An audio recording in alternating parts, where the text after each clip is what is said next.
Hola a todos, ¿cómo andan? Hoy vamos a ver cómo ganar cuando el mercado cae, es decir, a pesar de que los activos caigan su valor, cómo hacer dinero con esto, pero de una forma muy particular.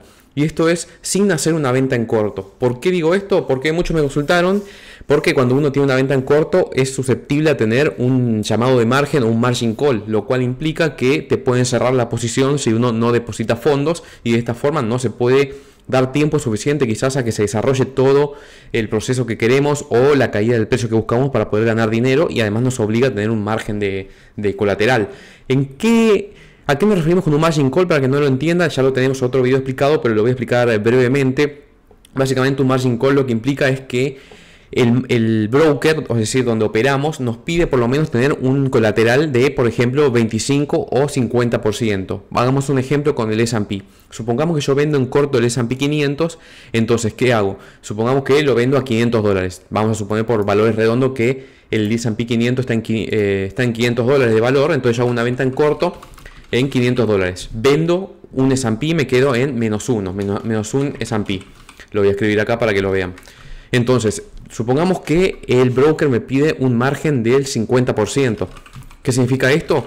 Que tengo que tener un colateral de por lo menos $250, lo cual implica que es el 50% de los $500 que estoy vendiendo en corto de la posición, porque yo voy a quedar ahora en negativo un SPY. Entonces, supongamos que el valor del S&P 500 va a subir en lugar de caer, es decir, que el S&P, en vez de ir a 450, por ejemplo, como esperábamos, el S&P se va a 525. ¿Qué implica esto? Recuerden que yo tengo menos un S&P. Entonces, si yo quiero recuperar mi S&P, tengo que comprar. Y yo gané 500 cuando lo vendí y tengo que salir a comprarlo por 525. Por lo tanto, yo voy a estar en menos $25. Entonces, si yo estoy en menos $25, lo que va a pasar es que yo voy a tener en realidad 250 menos $25, o sea, voy a tener $225 en mi cuenta, suponiendo que solo tenía 250. ¿Qué pasa si yo tengo 225? Porque estoy perdiendo $25 mientras el S&P 500 cae. Lo que me va a pedir el broker es que yo deposite por lo menos $25 más para poder mantener mi margen, porque yo recuerden que tengo que tener arriba del 50% de margen en la posición. Por lo tanto, si yo no deposito $25 más, es decir, que no me mantengo en el 50% del margen, me van a cerrar la posición para recuperar los valores y me quedo con 225. Pero quizás el S&P hizo 525 y después de poco tiempo después va a 450 y se desarrolla el movimiento que yo estoy buscando. Por lo tanto, ahí el hecho de tener un margin call, un margen mínimo de 50%, me jugó en contra, ya que no permitió que se desarrolle todo mi modelo, mi estimación o mi hipótesis para ganar dinero en este movimiento.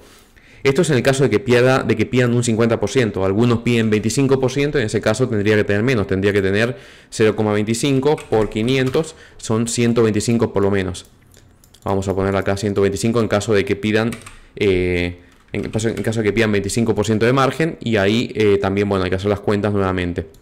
Pero bueno, suponiendo esto y teniendo en cuenta esto, vemos que el margin call lo que implica es que nos quedamos susceptibles a tener un mínimo de colateral que nos pide el broker para poder seguir con la operación en caso de que salga a dirección opuesta a la que pensamos. Pero hay otras alternativas que no implica vender en corto y por ahí les puede ser más sencillo a algunos de ustedes, y eso es lo que vamos a explicar ahora. ¿Cuáles son estas alternativas? Una de ellas, por ejemplo, es operar con un ETF inverso. ¿Qué es un ETF inverso? Básicamente un ETF como el S&P 500, como el SPY, que hace lo opuesto a lo que hace el SPY.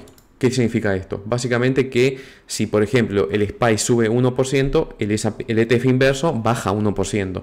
Y si el SPY baja un 1%, el S&P inverso sube un 1%. Entonces estaríamos ganando dinero cuando el mercado cae.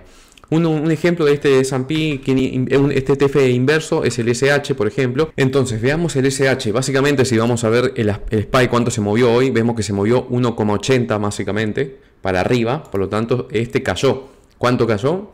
Y estábamos en este valor el día anterior, en 44,44, y ven que cayó casi lo mismo, 1,7. A veces puede haber alguna variación dependiendo de cómo se equilibra el ETF, pero cayó casi lo mismo, es decir, se movió en el sentido exactamente opuesto y caía. Por lo tanto, miren lo siguiente. Fíjense que el SPY durante todo este periodo, estos últimos días, tuvimos que cayó bastante. Miren cómo cayó. Cayó desde su máximo, cayó casi un 10%. ¿Qué pasó con el SH? Vamos a ver que el SH subió todo este periodo. Es decir, miren cómo se movió en sentido opuesto.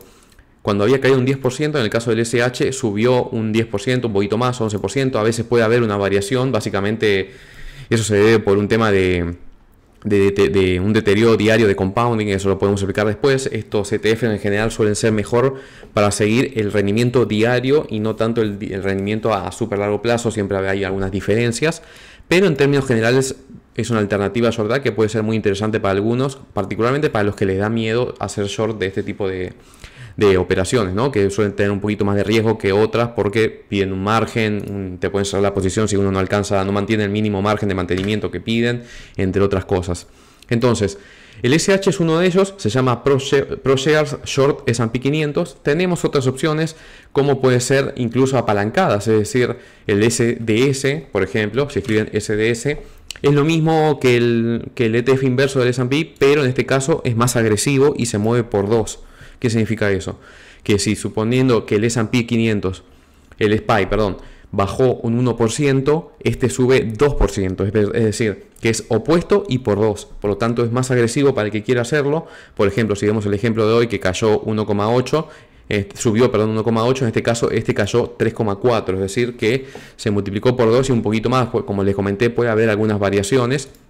Incluso si quieren algo todavía más agresivo, tenemos el S&P, el SPXU, que básicamente es lo mismo, pero por 3. Es decir, que si uno ve que el otro 1,7 subió el S&P 500, en este caso este cayó casi un 5%, un poquito más, en su máximo 5,8%. Por lo tanto, hay esas tres opciones, como les comentaba. Entonces, para resumir, tienen el SH, que es por 1, menos 1 voy a poner para que se entienda, menos 1 S&P. Tenemos el SDS, que sería menos 2 S&P. Y tenemos el SPXU, que es menos 3 S&P. Estas son tres opciones de ETFs inversos que pueden utilizar para, en lugar de shortear el S&P. Hay otras opciones también que los vamos a hablar en otro video, que son con opciones, por ejemplo comprar puts o incluso comprar otros ETFs que se suelen beneficiar cuando hay pánico, como puede ser el VIX o algo similar. Vamos a ver un poquito de eso en otro video, pero quería comentarles esta alternativa que tienen para el caso de que quieran hacer una operación inversa del mercado, es decir, ganar cuando el mercado cae, que tienen las opciones que sean sin apalancamiento y con apalancamiento, y no implica hacer un short propiamente dicho uno, lo cual implica que les pidan un margen. Así que si les gustó este video, deja tu like y tu comentario y nos vemos en el próximo.